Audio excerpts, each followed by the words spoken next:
Hola Karina, buenos días.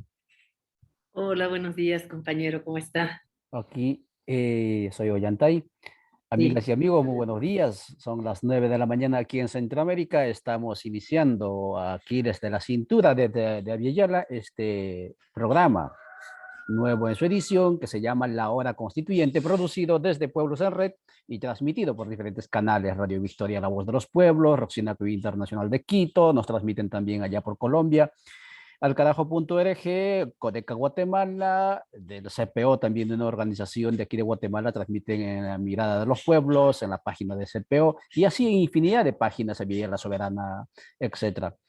Para hoy, amigas y amigos, en este su programa hemos anunciado abordar el tema de procesos constituyentes, horizontes constituyentes y mujeres en Abya Yala, en el continente que se llama la Tierra Madura, que inicialmente, bueno, no inicialmente, sino cuando llegan hace 5 siglos atrás de otros lados, nos ponen América y ahora intentamos recuperar nuestro nombre según el idioma cuna. Está con nosotros y con nosotras nuestra compañera Karina Ochoa, a quien tenemos el honor de conocerla por leídas, ahora por vistas y ojalá que presencialmente lo podamos ver próximamente por aquí. Karina, muy buenos días. Por favor, salude a la audiencia que ya lo estamos viendo y ya la están viendo también. muy buenos días a todos, a todas, a todos los compañeros que nos acompañan. Gracias por la invitación. Para mí también es un honor poder conversar con ustedes a través de la conversación que haremos con el compañero Ollantay. Muchas gracias, Karina Ochoa, desde las tierras de lo que se llama México. Va a estar con ella. Una de las, bueno, de lo que hemos leído, está bastante adentrado en el tema de la decolonialidad, de la perspectiva de las compañeras. Y como solemos decir siempre en nuestras tertulias, intentamos para que usted tenga referentes, opiniones, argumentos, ojalá sólidos. Intentamos traer a esta ventana personas acrisoladas en ideas y en los suelos, es decir, fuera del asfalto, haciendo calle, etcétera. Y ella es obviamente también, así es también Karina.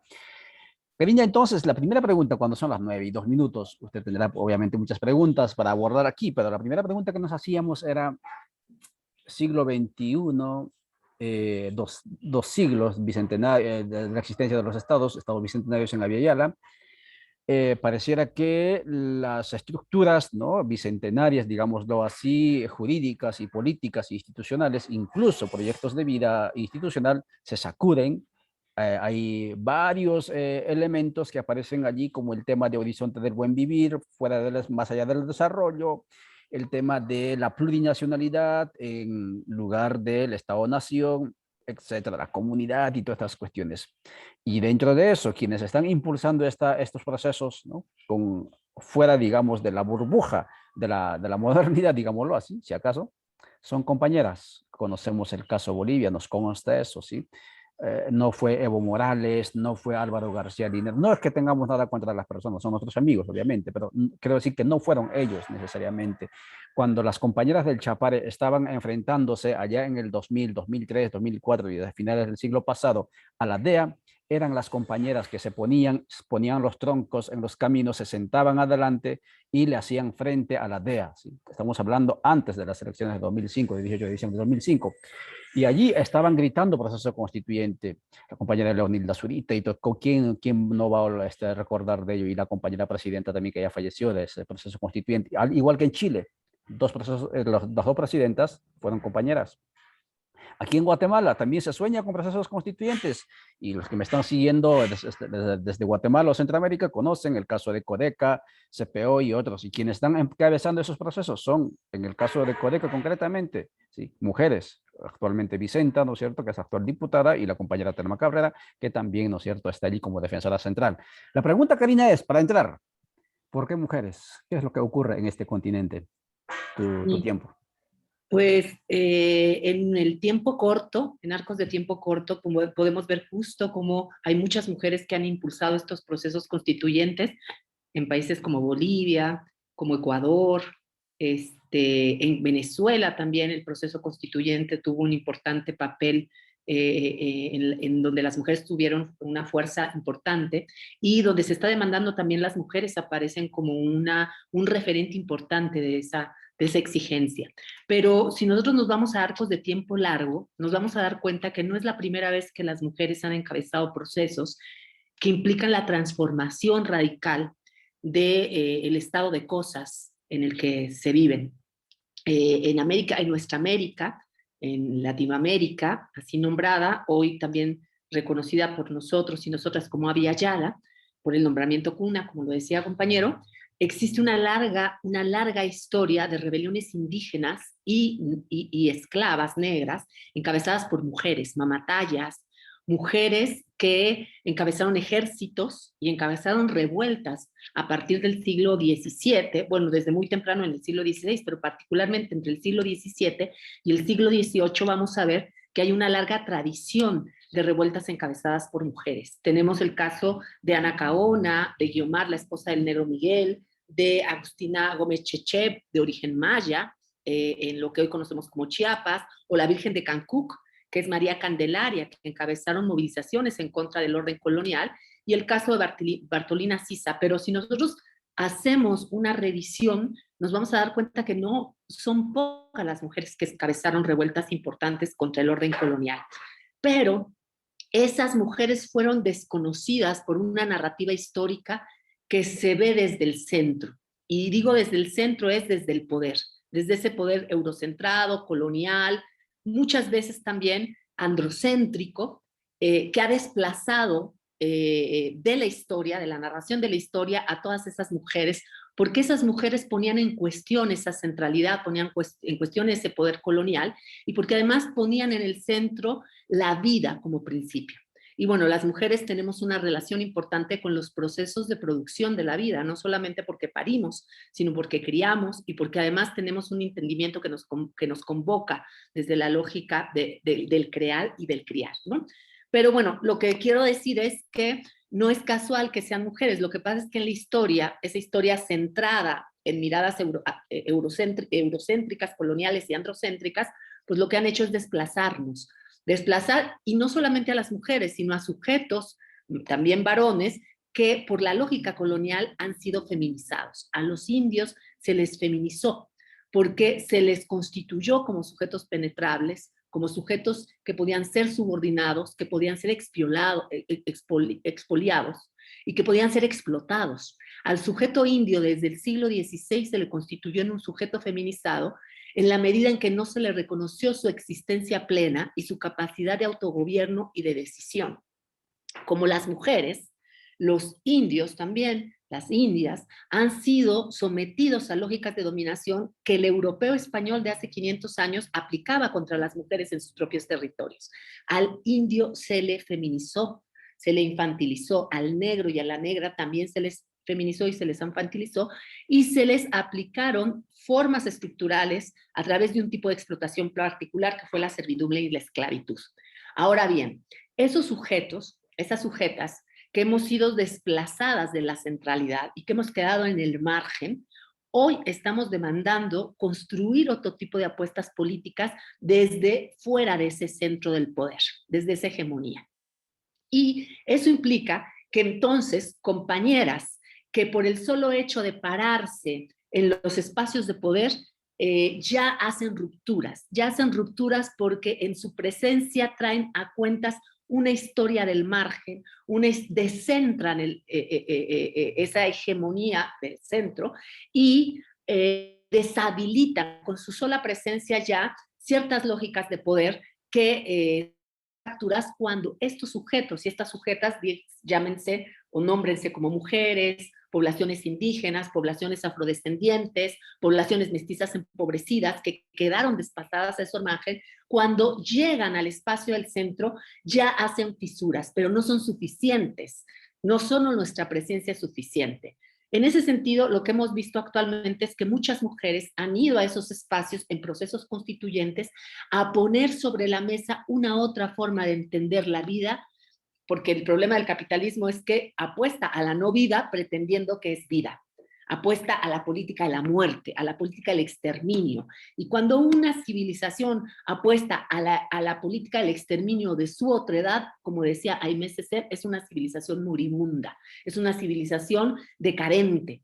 Entonces, compañeras como las que ha nombrado, compañero, han sido básicas en poner sobre la mesa temáticas, apuestas, horizontes de sentido que no solamente fisuran al poder hegemónico, sino que además plantean la posibilidad de la construcción de una otra estructura de organización comunitaria, social, nacional, pero también otra forma del entendimiento del poder, poniendo en el centro a la comunidad de vida, a la apuesta de la vida, al bien vivir, a la comunalidad y a todo lo que conocemos como el repertorio de las apuestas que desde este mundo del sur y no del centro, estos mundos del sur, conocemos.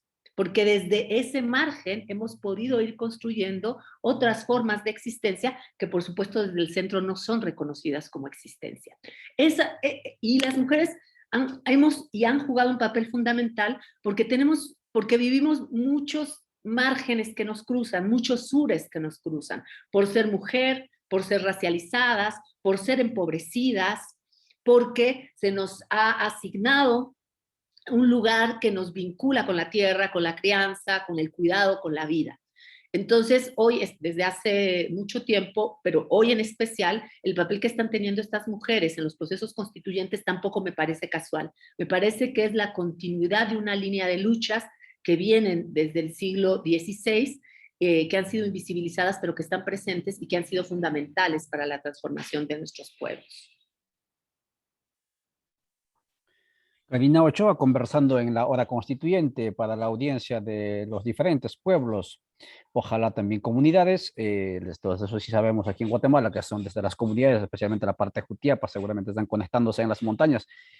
Karina, no sé si es aliciente para ti, pero hay gente que a veces ve este programa y va a buscar señal a los cerros para poder ver, ¿no? Los aportes, etcétera. Y ahí sí, digamos, a uno le llena el entusiasmo, porque yo sé que estás disponiendo de tu tiempo, conocimiento, etcétera, para estar con nosotros. Gracias por todo ese planteamiento que nos haces. Karina nos dice entonces, y tiene toda la razón, en el largo trecho de la historia, obviamente están las mujeres, pero invisibilizadas. Y ella dice, desde donde se mira, obviamente invisibilizada, desde el punto desde donde se mira la historia. La apuesta, Karina, en el caso boliviano, en el caso ecuatoriano, venezolano, conozco menos, pero me imagino que también que sí. De los procesos últimos constituyentes, y Chile obviamente, ha sido el tema de la despatriarcalización, aparte de la decolonización.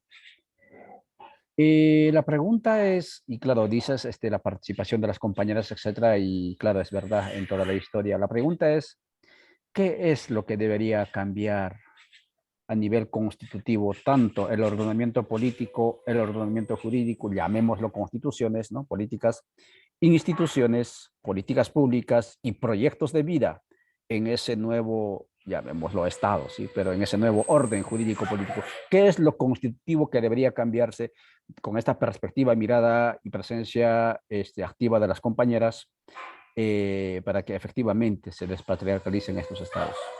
Claro.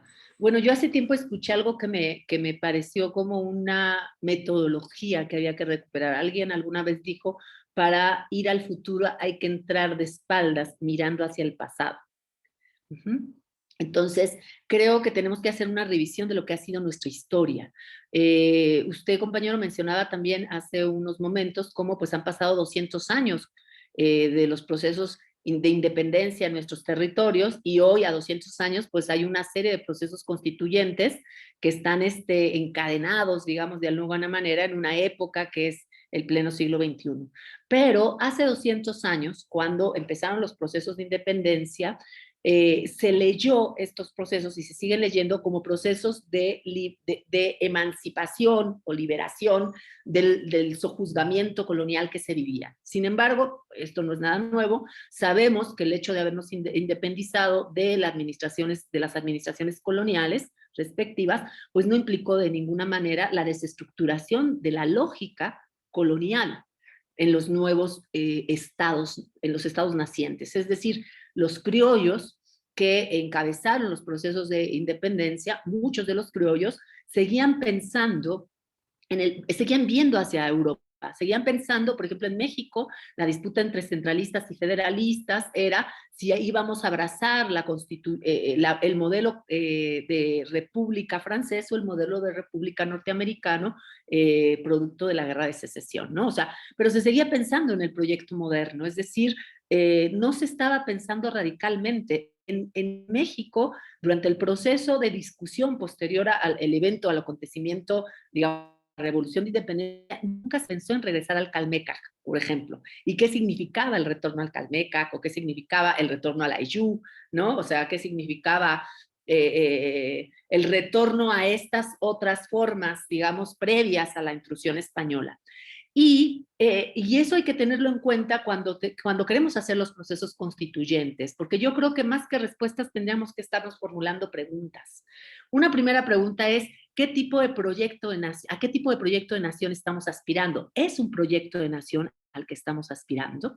¿No? Esa es la primera pregunta. Y lo segundo es que yo creo que se tendría que poner en la reflexión, primero en el centro, lo que queremos, que es construir una comunidad de vida. Y desde ahí empezar a pensar eso, cómo se traduce en términos de un orden político, en los contextos en los que vivimos, donde los estados-nación, efectivamente modernos, pues no se pueden destruir de la noche a la mañana. Y recurro a la historia porque además otra cosa que no se reconoce, y esta es una advertencia que debemos tener, es que durante el siglo XVIII, de 1730 a 1780 y tantos, 90 y tantos, hay un boom de rebeliones indígenas a nivel continental. Un montón de rebeliones indígenas. Y esas rebeliones indígenas ya estaban interpelando la caída de los regímenes coloniales, la caída de las administraciones coloniales. Sin embargo, los procesos revolucionarios que llevaron a las independencias no fueron encabezados por esos movimientos, fueron encabezados por las representaciones criollas de lo que iban a ser las nuevas naciones. Hubo un blanqueamiento. Eso pasó, por ejemplo, con el movimiento zapatista en México. El movimiento zapatista hace una interpelación radical, hace una propuesta para llevar al Congreso de la Unión el debate sobre el proyecto de nación al que aspirábamos y se le traiciona. Y luego son los partidos quienes hacen la reforma del Estado, light, blanqueada, ¿no? Que va a profundizar las lógicas democráticas en México, pero que ya no es la radicalidad del movimiento zapatista, que durante 10 años, de manera constante, había venido planteando una serie de apuestas que no se redujeron solamente a la población indígena, sino a la población nacional, entre muchas comillas, y la población internacional. Los encuentros intergalácticos, por ejemplo, interpelando no solamente a un proceso de corte nacional y estableciendo una nueva apuesta que tenía que ver con la ética política del mandar obedeciendo, por ejemplo. ¿Qué significa una estructura política de organización colectiva semejante a la de un Estado o en equivalencia desde una ética política que es mandar obedeciendo? Eso rompe la lógica del Estado moderno.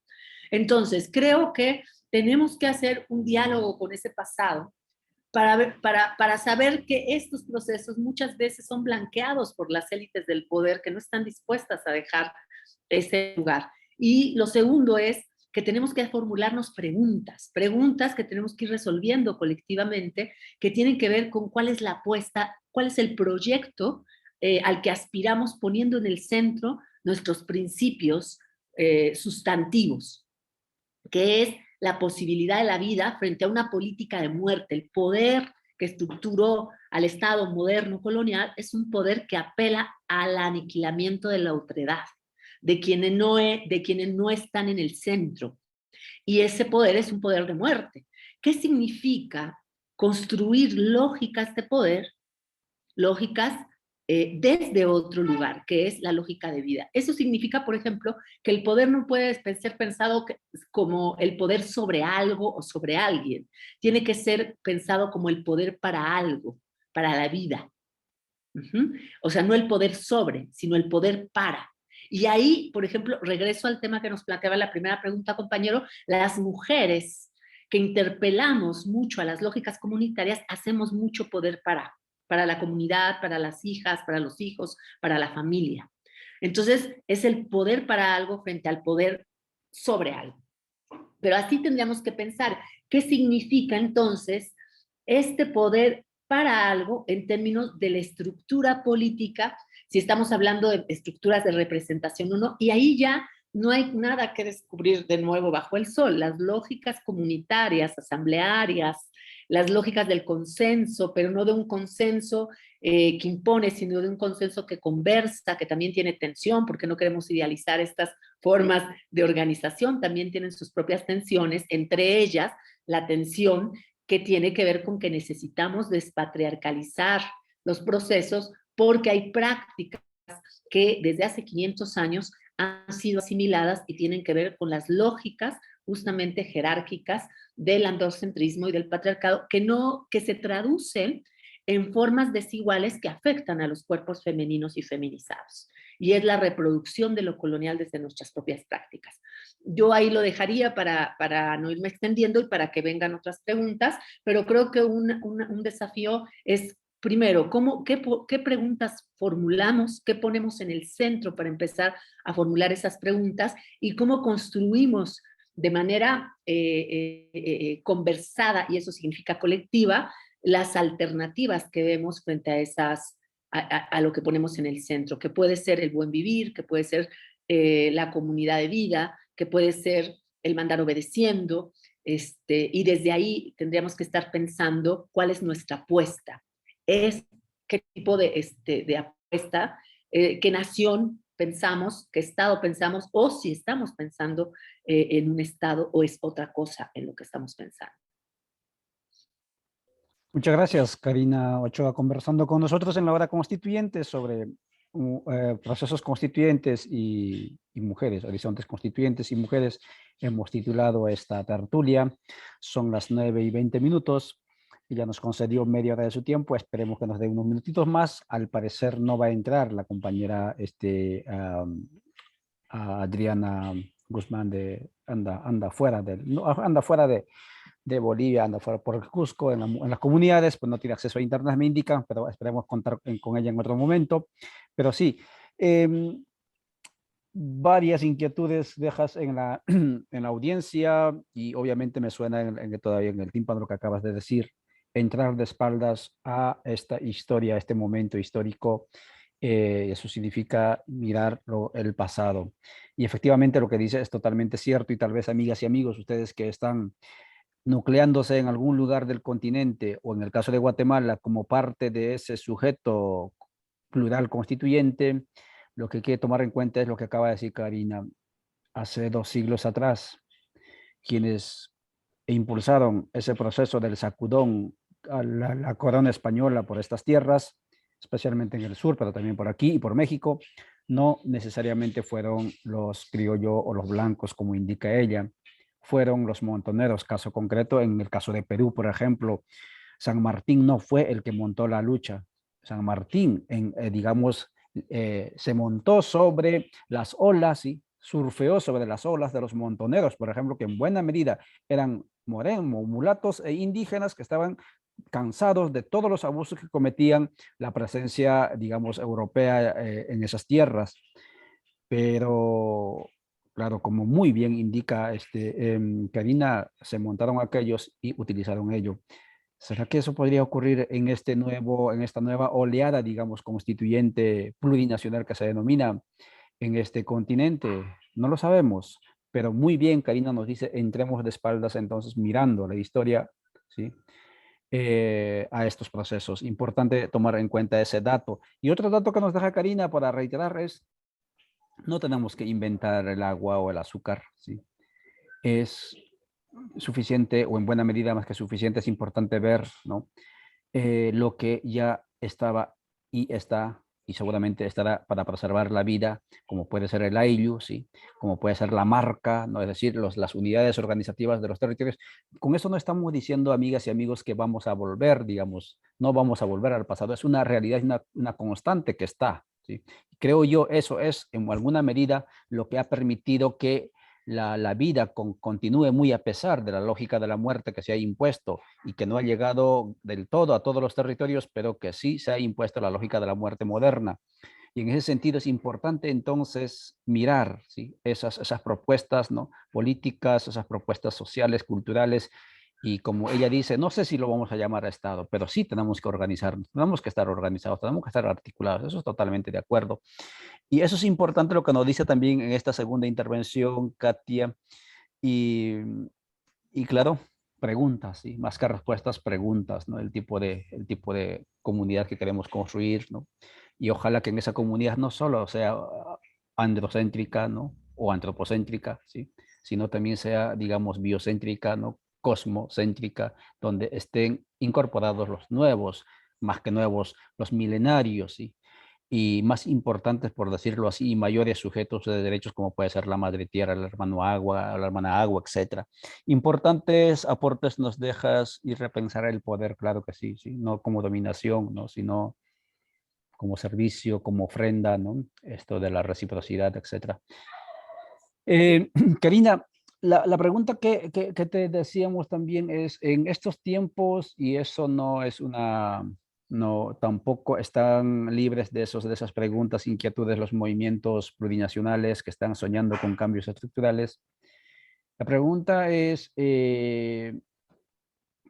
por momentos, en la lógica liberal, de la democracia liberal, pareciera que en esta participación, disputa del poder desde la perspectiva de las compañeras incluso, se resumiese a la lucha por la paridad, paridad como sinónimo de cuota biológica, 50-50.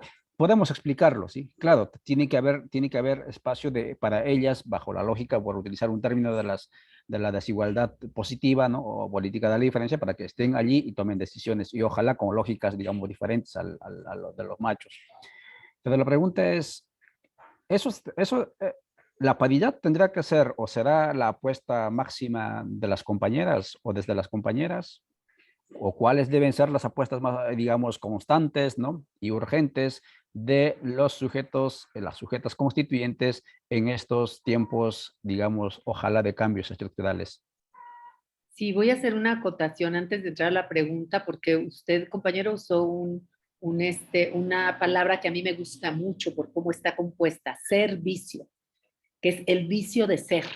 O sea, el servicio es el vicio de ser, de existir, ¿no? El servicio tendría que recrear justamente nuestra posibilidad de ser en el mundo. Entonces, el servicio tendría que ser todo el tiempo.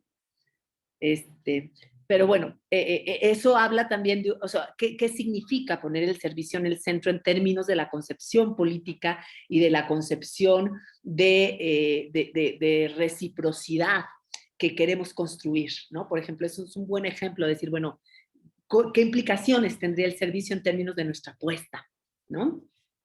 Y en relación a la pregunta que usted formula, yo quisiera, o sea, como hacerlo un poco esquemático en el sentido de cómo el orden civilizatorio moderno ha construido una ecuación donde el sujeto, además de la modernidad, que es el ciudadano, y no digo ciudadana solamente, sino ciudadano, es un sujeto individual, constituido bajo un yo egoico. Es un sujeto que se siente libre de hacer lo que quiera, pareciera que ese es el derecho máximo, o sea, yo tengo que acceder a la libertad de hacer lo que yo quiera, sin reconocer que nosotros y nosotras somos seres interconectados. Y estamos interconectados con la tierra, con el agua, con otros seres. Lo que yo hago impacta en mi entorno. Entonces, esta idea que nos vendió la modernidad es la de un proceso de emancipación a través de la idea de una individualidad que construye un yo egoico. Y ese yo egoico, que es el centro, tiene una exterioridad que es concebida como objeto. Hay un proceso de objetivación, óntico, diría Katia Colmenares, hay un proceso óntico, donde mi exterioridad es construida como un objeto de mi acción. Incluso la forma como está estructurada el español lo evidencia. Tenemos una oración es sujeto, verbo y predicado. El sujeto es el que ejerce la acción y el predicado es el objeto de la acción del sujeto, ¿no? Entonces, cuando decimos el campesino o la campesina labra la tierra es vista como un objeto, que es un depositario de la acción del campesino y la campesina.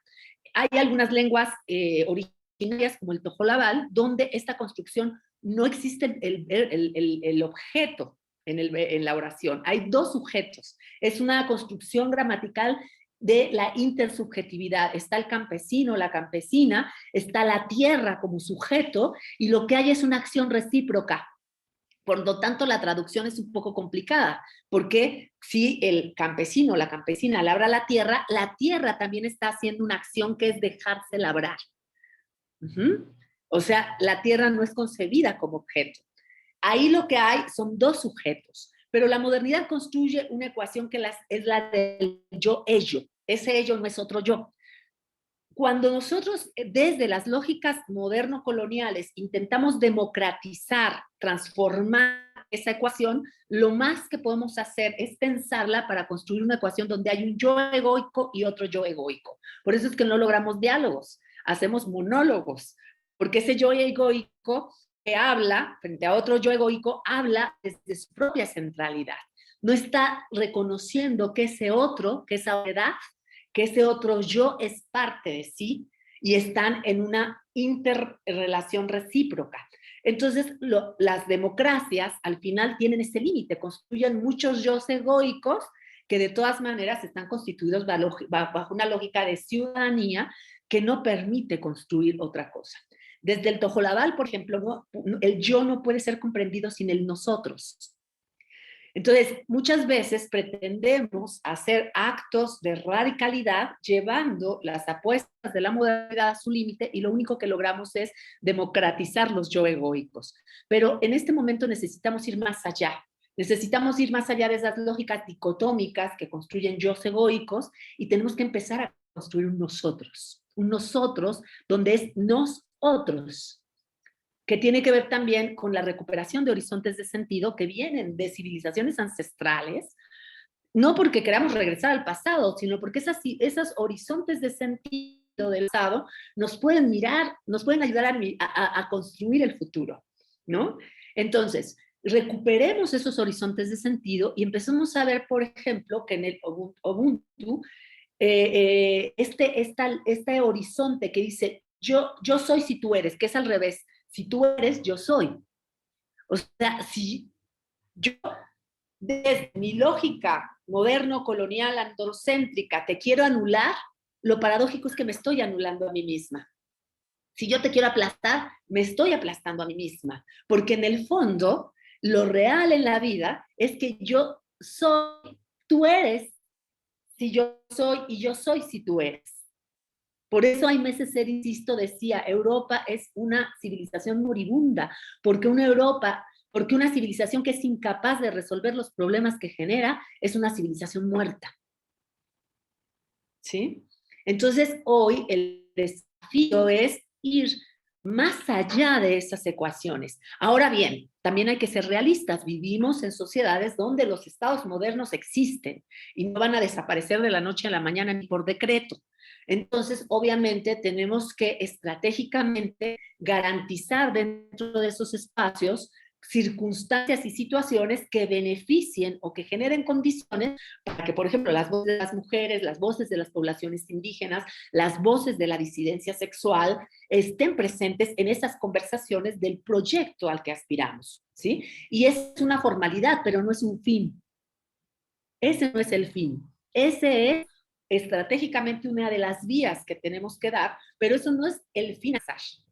Entonces, yo no niego que en estas circunstancias y en estas realidades, bajo esquemas de representación política que se constituyen a partir de la idea del ciudadano, como con ese yo egoico, tengamos que dar las batallas para que el 50%, por ejemplo, en los procesos constituyentes, pues sean mujeres, sean compañeras, y el otro 50 compañeros. Pero ese no es por sí mismo el fin al que aspiramos. Nosotros y nosotras aspiramos a otro tipo de sociedad que implica ir reconstruyendo, obviamente es un proceso paulatino, este Estado y este proyecto de Estado-Nación que nos constriñe y que pone en el centro la política de muerte y no la política de vida. Muchas gracias, Karina Ochoa, conversando con nosotros y con ustedes en el programa La Hora Constituyente. Son las 9:34. Ya le quitamos 4 minutos más. Si nos permite un par de minutos más, Karina, tendríamos varias preguntas por allí. Hay varios saludos que están mandando de diferentes canales. Muchas gracias a los compañeros de CPO que también están transmitiendo en sus dos canales. Em, Karina, la otra pregunta es, y eso se lo planteamos no tanto como actora, pero sí como una reflexiva, comprometida con los procesos de los pueblos del continente. Tenemos el caso de Bolivia, declarado Estado plurinacional, instituido como tal, incluso reconociendo autonomía para los pueblos, etcétera, aunque no se ha implementado del todo, apenas tres. Eh, el debate, pues, inicial, después no se siguió, fue el tema de la despatriarcalización. Se decía como puntos transversales, ¿no? Junto a la despatriarcalización, digo, hasta la decolonialidad. El caso del Ecuador también se reconoce Estado plurinacional, Estado intercultural, aunque no, digamos, indica las autodeterminaciones territoriales, lo cual le hace más difícil todavía. Caso Chile, no sé si el domingo lo van a aprobar, pero se declara Estado plurinacional. La pregunta es, según, y desde la experiencia, claro, porque sí, si bien es cierto, son 20 años y acabas de decir, no se cambia nada por decreto. La pregunta es, en alguna medida, según tu perspectiva, estos estados plurinacionales han avanzado en procesos de despatriarcalización. Despatriarcalización no solamente pensando que las mujeres emerjan a los espacios por cuotas, sino en la lógica que nos estás planteando, ¿sí? Que significa, digamos, horizontes del buen vivir, significa la comunalidad o la comunidad que estábamos hablando, la centralidad en la vida, el mirar, digamos, a lo que teníamos y tenemos, etcétera. ¿Qué dices? Sí, yo creo que el proceso de despatriarcalización y que va de la mano y articulado y en co-constitución, digamos, con el de descolonización, no es menor porque el proyecto colonial moderno es un proyecto intrínsecamente patricolonial o patriarcal colonial. Es decir, el problema patriarcal está imbricado en el problema colonial. ¿Qué significa esto? Por ejemplo, cuando yo hago referencia a que al indio, al negro, se les feminiza como sujetos penetrables, como sujetos que pueden ser aniquilables, que pueden ser desechables, que pueden ser violables, estamos diciendo que hubo patrones de dominación patriarcal previos a la conquista, digamos, que ya se desarrollaban en el mundo de la cristiandad y que se aplicaban contra las mujeres de la Europa cristiana y que luego fueron en el acto colonial, digamos, transferidos, migrados, ahora ya no solo a sujetos con cuerpo de mujer, sino ahora a poblaciones enteras. Las políticas de dominación que aplicaron contra nuestros pueblos tuvieron un primer otro cercano, que eran las mujeres en Europa, las mujeres a las que acusaron de brujas, las mujeres a las que oprimían, y esos dispositivos de dominación en el acto y el hecho colonial se transfirieron y ahora el marcaje ya no tenía que ver con género, sino con raza, de tal manera que el género y la raza, el género es una transfiguración de raza. O sea, el patriarcado está intrínseco en la explotación y en la dominación que hemos tenido las poblaciones colonizadas. Por eso la descolonización no puede darse sin la despatriarcalización. Y la despatriarcalización no significa de ninguna manera que ahora invirtamos los papeles y ahora los hombres tengan que vivir las opresiones que hemos vivido históricamente las mujeres. No, esta es una lectura muy grosera de lo que estamos demandando las compañeras en la Vía Yala. Es muy grosera porque no es eso lo que estamos diciendo. Lo que estamos diciendo es que las lógicas de opresión que siguen operando en múltiples ámbitos de la vida y del poder están atravesadas por lógicas patriarcales que tienen que ver con la imposición colonial. Uh-huh. Y en ese sentido, no es menor el proceso de despatriarcalizar. Y no es menor porque el proceso de despatriarcalizar también, así como la colonialidad interna se ha integrado a nuestras lógicas y se ha naturalizado, el proceso de la patriarcalización se ha interiorizado y se ha naturalizado. Entonces necesitamos construir una nueva conciencia de la humanidad y de la vida. Y eso significa eliminar esas lógicas desiguales, no para construir igualdades, ¿eh? O sea, a mí me parece que nosotras, muchas veces el movimiento feminista, por ejemplo, pues en aras de demandar igualdad, pues hemos terminado asumiendo una doble explotación. Tenemos que trabajar en la casa y trabajar en la calle. Entonces, bueno, de que yo digo, pues a mí no me den esa igualdad, la verdad yo no quisiera, ¿no? O sea, no es ese el debate, ¿ven? Esa es la trampa, o sea, no, la disputa es otra, pero sí estoy convencida, como les decía, de que no se da de la noche a la mañana. Y en el caso particular de nuestra vía Yala, nos vamos a dar cuenta, por ejemplo, que los procesos constituyentes no han resuelto muchos problemas, porque además no solamente tiene que ver con crear nuevas constituciones y nuevos nombramientos, tenemos que generar nuevo sentido común. O sea, debe de ser sentido común que no que si tocan a una mujer nos tocan a todos. Tiene que ser sentido común que la vida significa la posibilidad de que toda existencia posible sea reconocida. La diversidad sexual tendría que ser reconocida como una existencia y no tendría que ser interpelada desde donde se interpela para negarla, porque es vida, siempre que sea vida, ¿no? Entonces, necesitamos hacer procesos mucho más profundos que implican no solamente un nuevo Estado, sino un nuevo sentido común. Lo que hizo la modernidad a partir del proceso de conquista y colonización en nuestros pueblos no solamente fue imponer, sino crear un nuevo sentido común. Y ese sentido común es un sentido común colonial, profundamente patriarcal, profundamente racista, sexista, clasista, y es nuestro sentido común. Por eso es que opera en nuestras realidades más cotidianas. Entonces, o sea, el desafío no es menor, la apuesta es que otros horizontes de sentido que tienen en su centro la posibilidad de la reproducción de la vida, de la generación y permanencia de la vida, sean los que generen sentido común. De tal manera que no solamente vamos a estructurar otras formas de quehacer político, pero ese es el horizonte.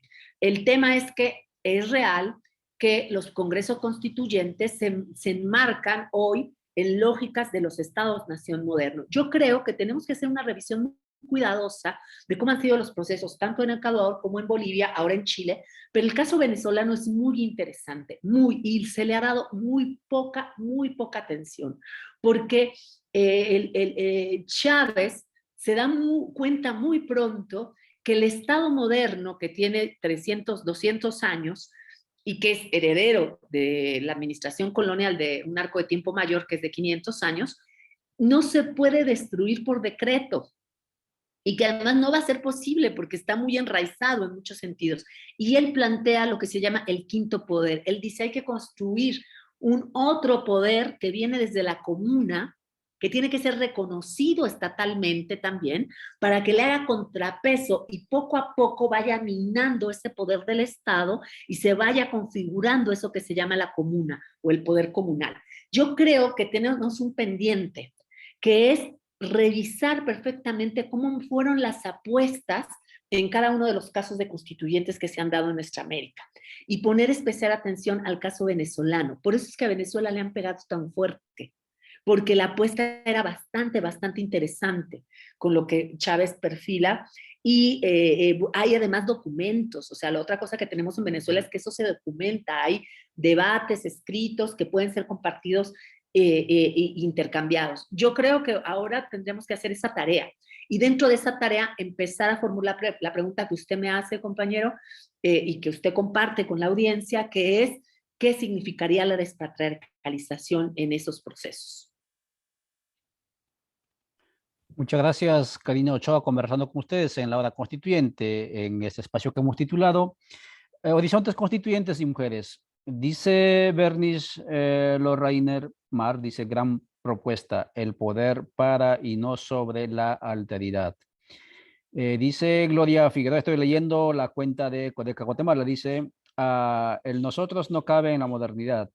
Y ella, Gloria Figueroa, pregunta, ¿de qué manera articular los sistemas normativos internos en las nuevas propuestas? Pregunta Gloria Figueroa. Dice Mujer Nasa Valencia, saludos fraternos y solidarios desde Colombia, Cali, Colombia. Parece ser el pueblo Nasa, la compañera. Dice saludos al Carlos Alvarado, dice saludos desde Chuarrancho, Guatemala, tenemos la esperanza de un cambio para el buen vivir. Y así hay varios saludos que nos van dejando desde Jutiapa, desde Escuintla. Eva Carrillo dice cordiales saludos desde Escuintla, desde Nevaj. Y así van saludos. Pregunten amigas y amigos, hay que formular preguntas, comentarios, preguntas y seguir debatiendo en esta ventana o en las otras ventanas. Estamos transmitiendo en Radio Victoria, estamos transmitiendo en La Mirada de los Pueblos del Movimiento CPO, en la página de CPO, estamos transmitiendo también a Villa La Soberana, en Roxinaco Internacional, estamos en alcarajo.org, Juventud Plurinacional y otros canales. Así que hay que animarse a preguntar, a debatir, porque después de todas estas ventanas, estos espacios son nuestros. Karina, son las 9:44. Ya te robamos más de 14 minutos, ya te sustrajimos más de 14 minutos. Por favor, te dejo el micrófono para responder a esto, cómo integrar las normas internas en las propuestas, etcétera. Y lo que está, me imagino, diciendo es lo que tú decías. En lo que tenemos hay cuestiones positivas, es decir, normas, ¿no? O proyectos de vida positivos. No podemos desecharlo, pero ¿cómo incorporamos eso en lo nuevo? Eso tal vez es lo que está queriendo preguntar. Y bueno, te dejo el micrófono para que respondas y luego también para ir cerrándolo. Adelante. Sí, yo en un momento me tengo que despedir porque tengo también un curso que muy generosamente las compañeras y los compañeros que están, pues me permitieron robarle un poco de tiempo para poder conversar con ustedes. Pero bueno, yo insisto en que tenemos que tener miradas estratégicas. Es decir, tenemos que tener nuestra apuesta que tiene que irse construyendo, pero también reconocer el contexto en el que estamos. Y sin duda hoy seguimos amparados, sí, amparados por un proyecto de corte ilustrado, moderno, con una impronta colonial y patriarcal muy clara, en el sentido de que eso está aquí. O sea, no lo podemos tampoco negar ni lo podemos evadir. Y las batallas, sin duda, pues tienen que mediar también frente a esa realidad. Pero tenemos también que tener mucha certeza de que la apuesta, o sea, de que nuestro fin último no está en pensar solamente ese proyecto que se ha constituido en institución y que se ha constituido en proyecto incluso de no vida, ¿no? De sobrevivencia, diría yo, porque sobrevivir no es vivir. Y lo que hace la modernidad capitalista colonial es mantenernos en la sobrevivencia. Y nosotros apostamos por vivir en plenitud, por vivir no solamente las personas humanas, ¿no? Sino también los seres y las seres no humanos. En ese sentido, tenemos que tener estas claridades, entonces tenemos que tener estrategias que nos permitan avanzar en el terreno en el que estamos situados y situadas actualmente, pero sin renunciar a la construcción de las apuestas posibles que se han ido planteando. Y en ese sentido también creo que tenemos que empezar a generar puentes de diálogo sur-sur. Casi siempre están mediados por el centro, ¿no? O sea, casi siempre conversamos poco entre nosotras. ¿Qué está pasando con los movimientos en México? ¿Qué pasa con el movimiento indígena en Guatemala y en México, en Chile? O sea, necesitamos empezar a conversarnos, a reconocernos, a identificarnos. Y eso pasa por también reconocer cuáles son las apuestas que se han construido en otras latitudes de nuestra Vía Yala. Y creo que, bueno, sería maravilloso que pudiéramos empezar a repensar, a revisar con más lupa cómo han sido los proyectos constituyentes en Ecuador, en Bolivia, hoy en Chile y en Venezuela, para que podamos ir viendo en ese revisar y en ese mirar cómo pueden ser las alternativas posibles de cara a las demandas de nuevos constituyentes en países como Guatemala o en otros países de nuestra Vía Yala. Entonces, bueno, yo ahí lo dejaría, agradecer de todo corazón al compañero Yantay que me ha invitado, al espacio radiofónico que tienen, que comparten con otras radios en diferentes lugares de Centroamérica, y agradecer fundamentalmente el acto de escucha, porque yo siempre digo que sin esa escucha mi voz no tendría resonancia. Entonces solo existe mi voz porque hay escucha. Entonces yo siempre la tengo que agradecer porque es la que posibilita que esta voz tenga su lugar. Entonces gracias por esta escucha y espero que la conversación pueda continuar en próximas ocasiones y que podamos darlas de múltiples maneras. Karina, los agradecidos somos nosotros y a nombre de toda la audiencia te agradecemos y los que van a ver en diferido también. Gracias por tu tiempo y sobre todo por estar atenta a la invitación que se te hace desde este lugar fuera del asfalto. Obviamente nos vamos a ver, ojalá que podamos concretarlo próximamente el encuentro presencial en algún punto. Amigas y amigos, esto ha sido nuestra transmisión de la hora constituyente. Nos dicen en la página, acabo de entrar a la página de Otra Mirada, dice saludos a Karina. Me pareció interesante el concepto de quinto poder. Sería interesante profundizar. Efectivamente, amigas y amigos, profundizar. Y la ventaja que tenemos en este tiempo, aunque hay mucha nube en la nube, mucho incluso material que desechable, hay que buscar información. Allí hay información. Se están generándose contenidos y hay que revisar. Hay que revisar el proceso de Chile, por ejemplo, que en tiempo real está ocurriendo y las redes nos permiten eso. Karina, muchas gracias amigas y amigos. Nos veremos el día viernes, justamente el domingo es la Chile Decide, el apruebo o no apruebo, y el viernes, este viernes, vamos a conversar con dos periodistas de Chile, de los medios de Chile, sobre el rol que han jugado los medios de comunicación, sobre todo corporativo, pero también los actores individuales en este proceso de la Convención de Chile y en buena medida están haciendo historia con la tendencia que están generando. Muchas gracias por vuestra atención. Chao, chao.